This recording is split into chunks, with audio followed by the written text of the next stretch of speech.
चलिए आज हम समझते हैं थोड़ा बायोलॉजी के बारे में। पहले हम लोग को बायोलॉजी पढ़ना क्यों जरूरी है ये तो समझ में आए, तभी हम लोग स्टार्ट करेंगे क्या बायोलॉजी को। और हम ध्यान से देखें तो बायोलॉजी दो शब्दों से मिल करके बना हुआ है। एक शब्द हमें दिख रहा है बायो और दूसरा क्या दिख रहा है लॉजी। जिसके हम लोग दिख रहा है बायो, पहले हमें समझना पड़ेगा कि बायो का मतलब क्या है और लॉजी का मतलब क्या है। तो जहां भी यूनिवर्स में आपको लॉजी टर्म दिखे, लॉजी का मतलब होता है टू स्टडी। लॉजी का मतलब क्या होता है टू स्टडी। अब जरा ध्यान देंगे बायो, बायो का मतलब क्या होता है। तो बायो का मतलब होता है लिविंग थिंग्स, लिविंग थिंग्स। और लिविंग थिंग्स का मतलब क्या हुआ, जिनमें क्या हो लाइफ हो, जिनमें क्या हो लाइफ हो।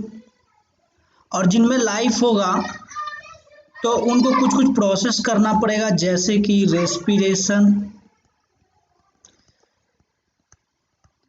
Circulation, reproduction. तो हम लोग को यही सब चीज, बहुत सारे चीजों को हम लोग को पढ़ना है किसमें, लिविंग थिंग्स के बारे में। और हम लोग ध्यान दें तो लिविंग थिंग्स में दो चीज आते हैं, एक आते हैं क्या प्लांट्स और दूसरे क्या आते हैं एनिमल्स। एक हो गए क्या प्लांट और एक हो गए एनिमल्स। तो हम लोग बायोलॉजी में सिंपली हम लोग लिविंग थिंग्स का स्टडी करेंगे। किसका, लिविंग थिंग्स का हम लोग क्या करेंगे स्टडी करेंगे। Study about what living things. अगर ऐसे ही एक टर्म देखे जियोग्राफी, आप लोगों ने पढ़ा भी होगा एक सब्जेक्ट क्या जियोग्राफी। तो जियोग्राफी भी दो शब्द से मिल करके बना है क्या, एक जियो और एक क्या ग्राफी। मैंने अभी बताया कि जहां भी ग्राफी दिखे इसका मतलब क्या होता है टू स्टडी। तो टू स्टडी। अब जियो का मतलब होता है अर्थ, तो हम लोग जियोग्राफी में हम लोग अर्थ की स्टडी के बारे में पढ़ेंगे, इसीलिए इसका नाम क्या पड़ा जियोग्राफी। समझ में आ गया, कोई दिक्कत नहीं। हम लोग अभी इस बायोलॉजी में पढ़ेंगे कि जिसमें हम लोग प्लांट्स के बारे में पढ़ते हैं उसे हम लोग बोलते हैं बोटनी। मतलब ऐसा ब्रांच ऑफ बायोलॉजी जिसमें हम लोग प्लांट्स के बारे में पढ़ते हैं उन्हें बॉटनी बोलते हैं, और एनिमल्स के बारे में पढ़ते हैं उसे बोलते हैं जूलॉजी, जूलॉजी। तो यहाँ से एक टर्म हम लोग सीखेंगे, जहां भी जू दिख जाए, जू का मतलब ही होता है क्या एनिमल्स के बारे में पढ़ना। किसके बारे में, एनिमल्स के बारे में। तो हम लोग एनिमल्स के बारे में पढ़ेंगे किसमें, जूलॉजी में। और बॉटनी में हम लोग किसके बारे में पढ़ेंगे, प्लांट के बारे में पढ़ेंगे। चलिए अब हम लोग इसमें पढ़ेंगे कि बायोलॉजी जो सब्जेक्ट है आखिर कौन इसके फादर हैं, कैसे बायोलॉजी एग्जिस्टेंस में आया, क्यों स्टडी करना है, थोड़ा सा इसके बारे में हम लोग जानकारी लेंगे। Then we will start our what subject.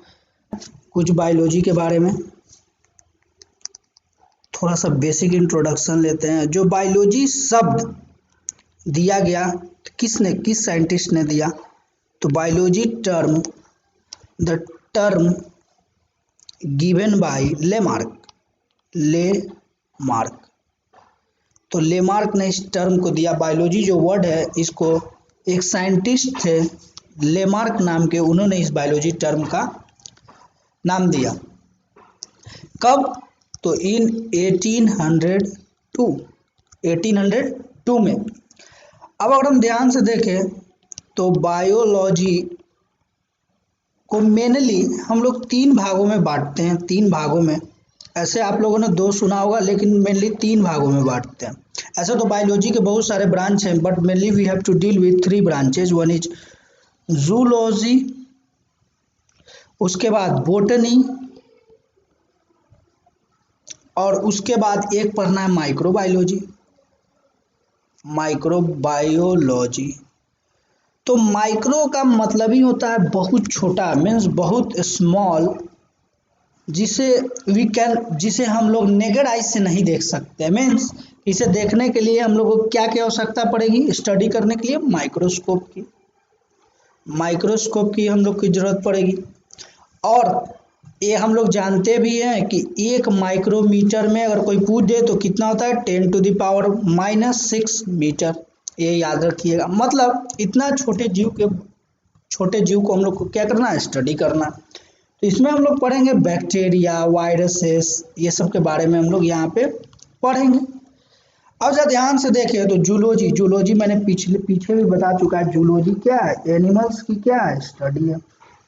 और बॉटनी क्या की स्टडी है, तो botany is the study of what, plants. It is the study of what, plant. अब एनिमल्स में ही ह्यूमन बीइंग भी आ जाता है। ये पता होना चाहिए कि हम लोग एनिमल्स के कैटेगरी में ही आते हैं। Human beings come in this category. अब फादर ऑफ जूलॉजी जो हम लोग कहते हैं, फादर जूलॉजी के जो फादर, इन्हें बोलते हैं एरिस्टोटल को, अरस्तु को। एरिस्टोटल को हम लोग क्या बोलते हैं, फादर ऑफ बायोलॉजी। उसी प्रकार से बॉटनी के फादर कौन है, अगर कोई पूछ दे who is known as father of botany, तो बॉटनी के फादर कहते हैं थियोफ्रास्टस को। कौन, थियोफ्रास्टस को हम लोग क्या बोलते हैं, फादर ऑफ बॉटनी। उसी प्रकार से अगर कोई पूछ दे कि माइक्रोबायोलॉजी के फादर कौन है, तो माइक्रोबायोलॉजी के फादर जो हैं आपके लिविनहॉक। कौन से, लिविनहॉक।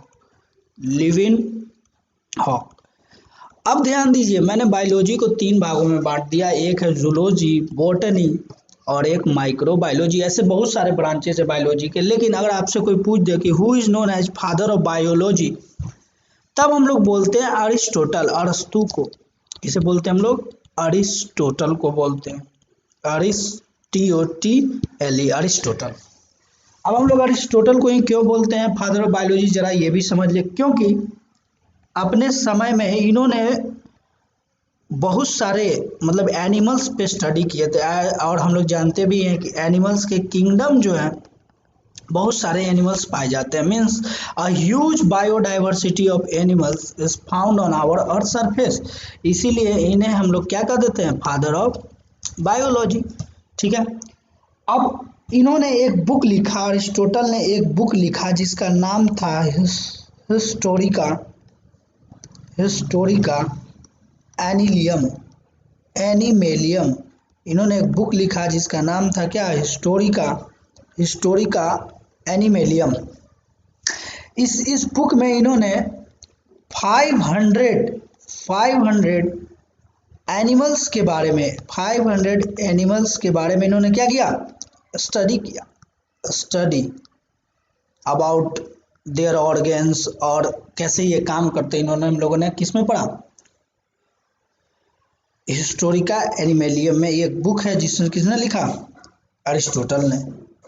अब हम लोग पढ़ेंगे थोड़ा सा कि कैसे मतलब लिविंग ऑर्गेनिज्म में लाइफ आया, क्या आया। चलिए जरा ध्यान देते हैं। जैसे कि हम लोग जानते हैं कि किसी भी चीज़ को जीवित रखने के लिए कोई ना कोई छोटा यूनिट चाहिए ही चाहिए। तो जो छोटा यूनिट है उसे हम लोग सेल कहते हैं, cell. What do you known as cell. और हम लोग जानते हैं कि कोई भी चीज़ का निर्माण हुआ है तो सिंगल सेल से ही निर्माण हुआ है, by the process of what, cell division. जैसे कि हम लोग देखते हैं, एक एग्जाम्पल से समझते हैं। जैसे कि आप लोगों ने सुना होगा स्पर्म एंड ओवा के बारे में। स्पर्म प्लस ओवा जब मिलता है फर्टिलाइजेशन प्रोसेस से, तो इसे हम लोग क्या बोलते हैं, जाइगोट का निर्माण होता है। क्या का निर्माण होता है, जाइगोट। और जाइगोट जो है ये सिंगल सेल स्ट्रक्चर है। What, zygote is what, single cell structure. अब ये सेल डिवीजन इसमें होगा, क्या होगा, सेल डिवीजन होगा। अब जब सेल डिवीजन की प्रक्रिया होगी तब सेल बहुत सारे डिवाइड करके क्या बनाएंगे, टिश्यू। आप लोगों ने पढ़ा भी होगा कि जब सेल डिवाइड करते हैं तो क्या बनाते हैं, टिश्यू। और जब टिश्यू डिवाइड होते हैं तो क्या बनते हैं, ऑर्गन।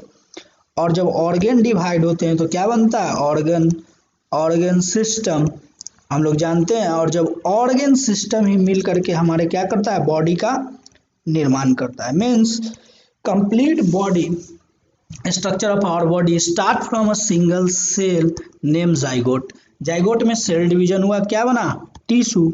और जब टिश्यू बहुत सारे मिले तो क्या बने, ऑर्गन। और जब बहुत सारे ऑर्गन मिले तो क्या बना, ऑर्गन सिस्टम। अब बेसिकली हम लोग को समझना है यहाँ पे कि पढ़ना क्या क्या है।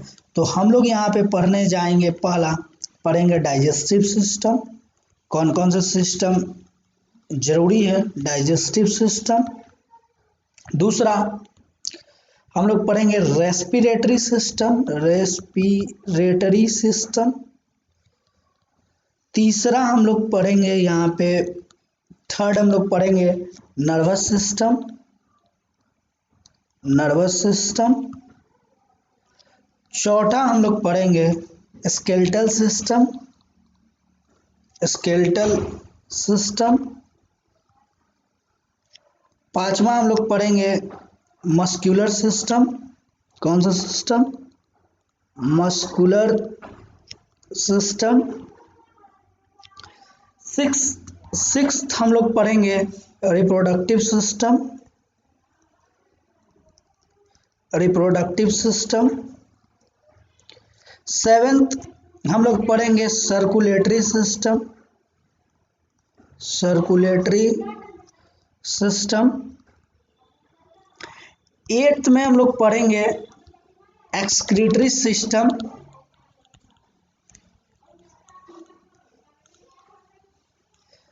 नाइन्थ में हम लोग पढ़ेंगे इंडोक्राइन सिस्टम। इतना हम लोग को स्टडी करेंगे एक एक करके सिस्टम। सो स्टे ट्यून्ड, आप लोग स्टे ट्यून्ड रहिए, हमारे चैनल को सब्सक्राइब करिए। हम लोग पढ़ेंगे एक एक करके कल से digestive system, respiratory system, nervous system, skeletal system, muscular system, excretory system and endocrine system.